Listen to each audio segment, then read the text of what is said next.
সামনে চুলা রাখার জন্য এটা হচ্ছে জনগণের জন্য রিস্কি, এই কারণে হচ্ছে একে ৭,০০০ টাকা জরিমানা করা হয়েছে।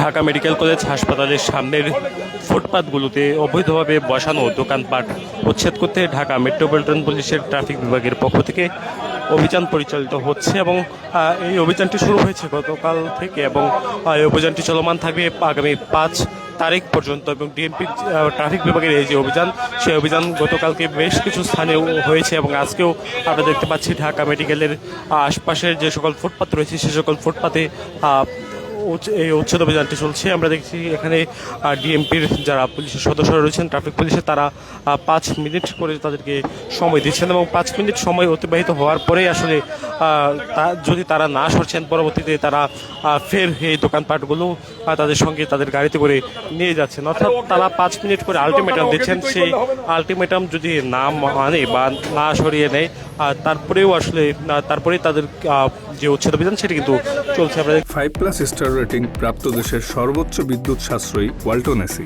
স্মার্ট কমফোর্ট এখন নেক্সট লেভেলে।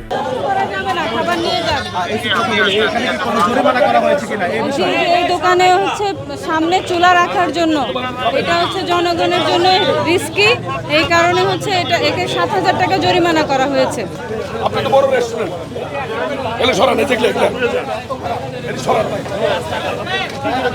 আপনি তো প্রত্যেকদিন বলি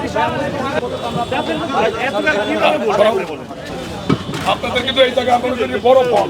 ডিএমপির যারা সদস্যরা বেশ কয়েকটি ট্রাক পিক আপ নিয়ে এসেছেন এবং সেই পিক আপগুলোতে যে সকল যানবাহন বা যে সকল অবৈধ দোকানপাট যেগুলো ফুটপাতের উপর বসানো হয়েছে, সেই ফুটপাতের দোকানগুলো যে সকল মালিক নেই তাদেরকে না পাওয়া গেলে সেই দোকানগুলো আসলে সরিয়ে দিয়ে যাচ্ছেন এবং পুলিশ আসার খবর পেয়ে আসলে এখানকার যারা ভ্রাম্যমাণ দোকানিরা রয়েছেন তারা তাদের যে ভ্রাম্যমাণ দোকানগুলো, সেই দোকানগুলো ঢাকা মেডিকেলের যে স্থান রয়েছে সে সকল আপনার সাথে শিকলবন্দি করে তারা আসলে চলে যান এবং বেশ কয়েকজন আসলে পালিয়ে গেছেন এবং পরবর্তীতে তারা পালিয়ে যাওয়ার কারণে এখানে ডিএমপি ট্রাফিক বিভাগের যারা সদস্যরা রয়েছেন তারা দোকানগুলোর শিকল কেটে সেই দোকানগুলো তাদের সঙ্গে করে নিয়ে যাচ্ছেন। সেই দৃশ্যটি আপনারা দেখতে পাচ্ছেন।